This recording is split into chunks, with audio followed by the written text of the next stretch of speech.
जय हिंद साथियों, this is शाली शर्मा। आपके लिए लेकर आई हूँ rapid revision whole day current affair, जिसमें द हिंदू और इंडियन एक्सप्रेस की जितनी भी न्यूज़ है उसको रैपिड रिवीजन के थ्रू कवर करेंगे फॉर यूपीएससी एनडीए सीडीएस वालों के लिए। तो टाइम वेस्ट ना करते हुए स्टार्ट करते हैं सेशन को। सेशन के एंड तक जरूर बने रहें, क्योंकि ये आपके एग्जाम्स के लिए बहुत ही ज़्यादा इंपॉर्टेंट पॉइंट हो जाते हैं करंट अफेयर के। तो स्टार्ट करते हैं। सबसे पहले जो है, election commission says no appeal field did not abuse poll the panel after 2004 loss Rijiju. तो इसमें आपको क्या रखना है, इलेक्शन कमीशन कह रहा है कि भाई उसमें जो भी है, जो राहुल गांधी का जो भी केस है, जो वोट चोरी का आरोप लगाया है या वोट चोरी किए गए हैं, यहाँ पे बीजेपी का ऐसा बोला जा रहा है, राहुल गांधी ने इसको केस अपील किया है, तो उसी के ऊपर पूरा हाँ इलेक्शन कमीशन बोल रहा है। तो आपको एग्ज़ाम्स के लिए पहला पॉइंट बन जाता है, एक मिनट पेन चेंज कर रही हूँ मैं थोड़ा। तो पहला पॉइंट बन जाता है आपका, पहला पॉइंट बन जाता है इलेक्शन कमीशन क्या है ये जानना। इलेक्शन कमीशन क्या है ये जानना। दूसरा, अभी हाल ही में इसका क्या चल रहा है, क्या रोल है इलेक्शन कमीशन का, वो जो भी होता है सेंटर या फिर स्टेट के जो भी इलेक्शंस होते हैं उनको कंडक्ट करवाना, ये सब इलेक्शन कमीशन के अंडर आता है। एंड सेकंड, अभी आई थिंक इसमें बिहार वाला न्यूज़ नहीं ऐड कर पाए, शायद गलती से ऐसा हो गया है, वरना जो द हिंदू में आया था ये इंडियन एक्सप्रेस में दिया गया है ये वाला, एंड द हिंदू में दिया गया था बिहार इलेक्शन का। वहाँ पे क्या हो रहा है, जो भी पॉलिटिकल पार्टीज़ हैं वो मॉडल जो भी केसेस वगैरह हैं उसके ऊपर था, और जो भी पॉलिटिकल लीडर हैं, जो भी इलेक्शन होते हैं उससे पहले क्या होता है कि जो फ्री गिफ्ट्स होती हैं, जो सिटीजन्स हैं उनको देना, जो ज़्यादा देता है, तो भाई ये कोई लीगल नहीं है और ना ही ये कोई कॉन्स्टिट्यूशनल है कि अगर आप इलेक्शन लड़ने जा रहे हो या फिर कोई भी दो तीन पार्टियां हैं, वो देखा होगा कि इलेक्शन से पहले जो पॉलिटिकल लीडर्स होते हैं वो कितना ज़्यादा फ्री में सारी चीज़ों को बांटना स्टार्ट कर देते हैं, तो ये गलत है। तो अभी इलेक्शन कमीशन के अंदर में ये पावर नहीं ले पा रही है कि जिससे कि ये सारी चीज़ों को बंद करवाया जा सके। ये इलेक्शन का पार्ट नहीं है, ये सिर्फ एक तरीका है इलेक्शन को जीतने का। एंड और इसमें क्या होता है कि आपने देखा होगा कि इलेक्शन की जो स्टेजेस होती हैं वो कौन सी होती हैं, कितनी उसमें स्टेज इलेक्शन होता है स्टेज में। तो मजाक में लोग कहते हैं कि पहले एक साल जो लीडर्स होते हैं, जो नेता होते हैं, वो जनता के पैर छूते हैं, पैरों में डले रहते हैं। दूसरी स्टेज में 5 साल के लिए जनता उनके पैरों में डली रहती है, एक फनी वे में, बट जो आपको एग्ज़ाम के लिए लड़ रखना है वो इलेक्शन कमीशन है। एंड राहुल गांधी ने जो भी केस फायर किया है अगेंस्ट बीजेपी की, उसने जो वोट चोरी किए हैं या फिर नकली वोट्स को ले आया, अभी उसके ऊपर कुछ ज़्यादा है नहीं। Zero appeal wear the file against the election rules. Haryana, Maharashtra, Karnataka, बहुत सारी जगह पे ये सारी चीज़ें दी हैं। तो आपको ये सब नहीं लड़ रखना, आपको इलेक्शन कमीशन के बारे में लड़ रखना, क्योंकि एग्ज़ाम से क्वेश्चन सिर्फ वहीं से बनेगा। नेक्स्ट आते हैं, जो नेक्स्ट जो अगली जो इम्पोर्टेंट पॉइंट है वो है, third home for the cheetahs coming but there challenges 25 tiger there. जो टाइगर्स हैं, जो 25 टाइगर्स हैं, उनके लिए नया घर जल्दी ही बनेगा, तो उसके बारे में पूरा बताया गया है। ये आप देख पा रहे होंगे, भोपाल, सागर और जबलपुर, इसके अंदर ये 3 नए प्लेसेस हैं जो कि टाइगर्स के लिए यहाँ पे बनाया जाएगा, यहाँ पे टाइगर्स को रखा जाएगा। तो आपको सतपुड़ा नेशनल पार्क है, ये आपको लड़ रखना है। एंड मैंने आपको एक टाइगर रिजर्व वाली वीडियो में बताया था कि क्या इम्पोर्टेंस है टाइगर्स और कौन से टाइगर्स आपको एग्ज़ाम के लिए रखने हैं। तो आपको इसमें जो मध्य प्रदेश के अंदर टाइगर रिजर्व है, गांधी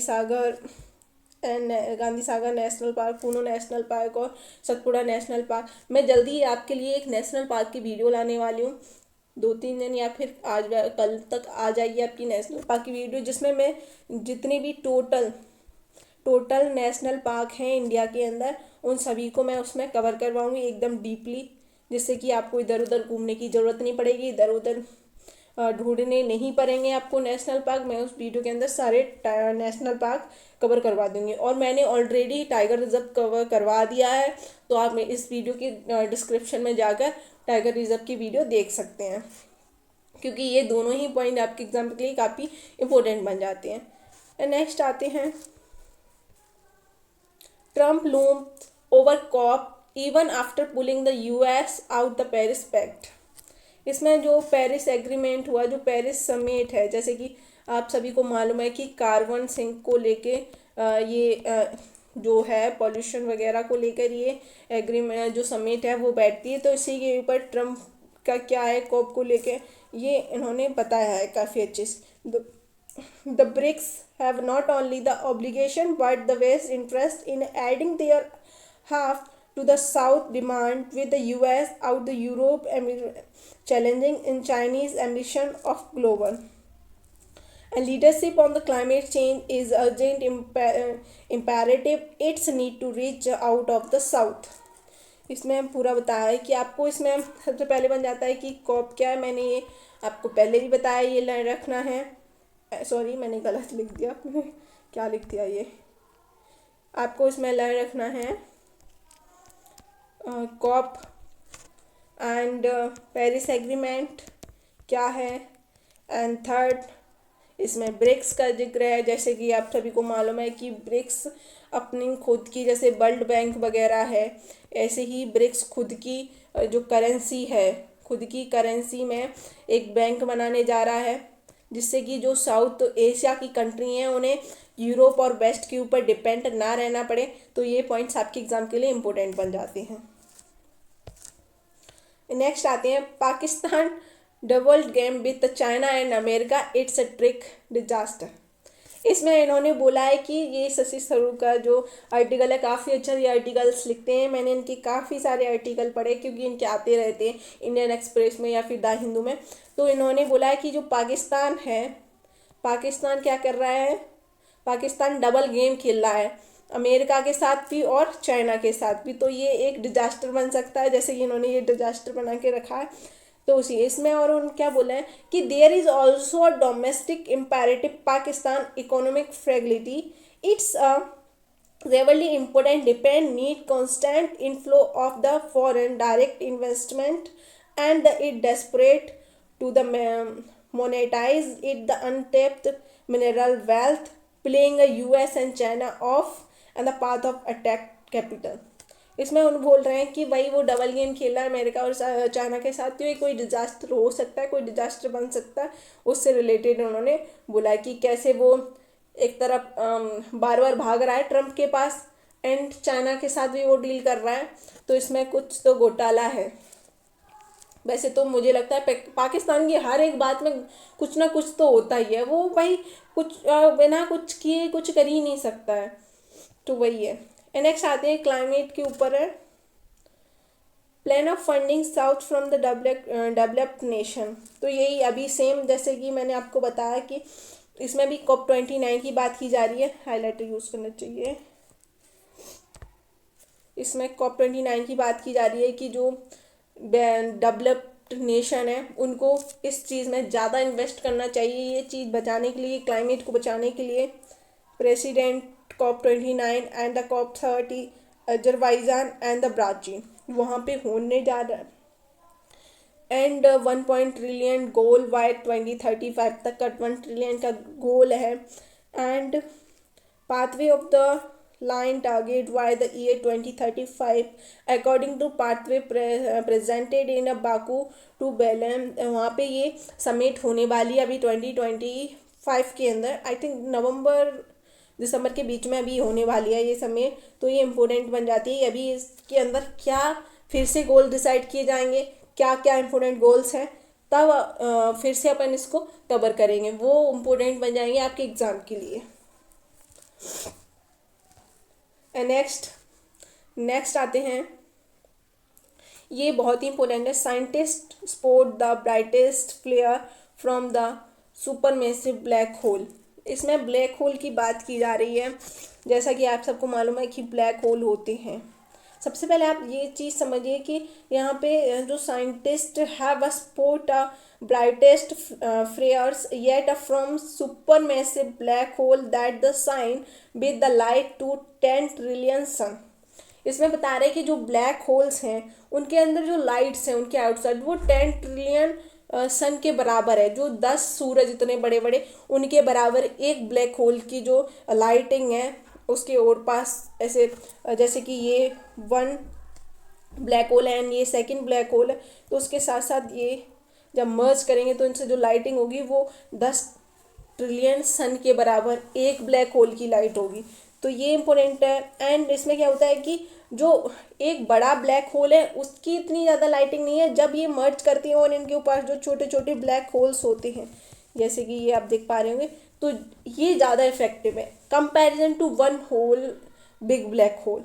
तो आपके लिए ये this illustration so the supermassive black hole hole the shredding largest star, वो एक बहुत बड़ा स्टार बन सकता है। आई थिंक ऐसा होता है कि जो ब्लैक होल्स होते हैं, ठीक है, जो बड़ा एक ब्लैक होता है वो इतना ज़्यादा इफेक्टिव नहीं होता जितने जो छोटे छोटे कई सारे ब्लैक होल्स होते हैं वो होते हैं। नेक्स्ट आपको इसमें एग्जाम्स के लिए ब्लैक होल इंपॉर्टेंट बन जाता है क्योंकि ये कंटिन्यू 2 डेज से आ रहा है।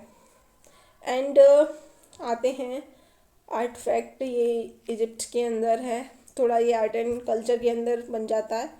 Stone hat from the time of the 35 year ago, ये एक स्टोन का हैट फेस मिला है जो कि 35 साल पुराना है। तो आपके एग्ज़ाम के लिए ये पूछा जा सकता है कि ये कहाँ मिला है, तो इजिप्ट में मिला है, बट और कितना पुराना है ये आपको बस इतना इसमें लर्न रखना है। एंड नेक्स्ट आते हैं डोमेस्टिक मार्केट, ये थोड़ा कट गया बट इधर ये India 2025 crash to rise the even as the 9 state record the decline in the accident। India के अंदर जो रोड एक्सीडेंट होते हैं, जैसे कि मैंने कल आपको कवर किया था ट्रेन एक्सीडेंट, अभी इसमें रोड एक्सीडेंट की बात की है। ये इसमें बताया कि जो 9 स्टेट्स हैं, एक रिकॉर्ड किया गया 2025 का, उसमें जो 9 स्टेट्स हैं उनका जो एक्सीडेंट का रिकॉर्ड है वो थोड़ा डाउनफॉल में गया, मतलब कि वहाँ पे जो एक्सीडेंट है वो कम हुए हैं। अभी कौन सी स्टेट है? State with most road accident Tamil Nadu आता है जिसमें बड़े ही हैं, मध्य प्रदेश इसमें भी बड़े हैं, केरला आप देख पा रहे हैं, ये पूरा उन्होंने ग्राफ बना के रखा है। और ये एक बात और है, पूरे वर्ल्ड में सबसे ज़्यादा जो रोड एक्सीडेंट होते हैं वो इंडिया के अंदर ही होते हैं बिकॉज ऑफ रोड, क्योंकि इंडिया के अंदर जो रोड है, सॉरी क्या सबसे ज़्यादा एक्सीडेंट वर्ल्ड के अंदर इंडिया के अंदर होते हैं बिकॉज ऑफ रोड। इंडिया के अंदर जो रोड बनी हुई है वो सही नहीं है कहीं ना कहीं, जो ट्रैफिक रूल्स तो काफ़ी अच्छे बने हुए हैं पर उन पर इम्प्लीमेंट किसी का भी नहीं है, ना ही ट्रैफिक पुलिस का है ना ही लोगों के अंदर है। तो इस वजह से जो एक्सीडेंट है वो बढ़ जाते हैं। तो हमें इस चीज़ पर इम्प्लीमेंट करने की ज़रूरत है। रूल्स तो सारे बने पर उस पर इम्प्लीमेंट नहीं है, तो बस ये ही आ सकता है इसमें, और कुछ नहीं है। गांजा वाला सेम फिर से वही आया है, तो जो इसको मैं नहीं करवाऊंगी क्योंकि पिछली कई बार मैं कवर करवा चुकी हूँ। इसमें पीस सबमिट हुई, कुछ नहीं हुआ इसका, देन अगेन फिर से इसमें वायलेशन होने लगा, फिर से वही डिस्प्यूट होने लगा। तो बस आपको प्लेस नेम लर्न रखनी है, लोकेशन लर्न रखनी है, बस इसमें और कुछ नहीं लर्न रखना। जो भी इंपॉर्टेंट पॉइंट्स थे मैंने आपको कवर करवा दिए हैं। एंड जो टाइगर रिजर्व वाली वीडियो है वो डिस्क्रिप्शन में लिंक है, आप जाकर वहाँ देख सकते हैं। एंड नेशनल पार्क वाली वीडियो मेरी जल्दी ही आने वाली है, आप उसको भी कवर कर लेंगे क्योंकि ये दोनों ही पॉइंट आपके एग्जाम के लिए बहुत ही ज़्यादा इंपॉर्टेंट बन जाते हैं। एंड अगर आपको इस क्लास में कोई भी डाउट हो या पिछली भी आप मेरी प्लेलिस्ट चेक कर सकते हैं, वो भी डिस्क्रिप्शन में लिंक डलिए। तो अगर आपको वहाँ पर भी कोई डाउट हो रहा है तो कमेंट सेक्शन में ज़रूर बताएं। एंड लाइक शेयर और सब्सक्राइब करना ना भूलें। मिलते हैं अगली वीडियो में। जय हिंद।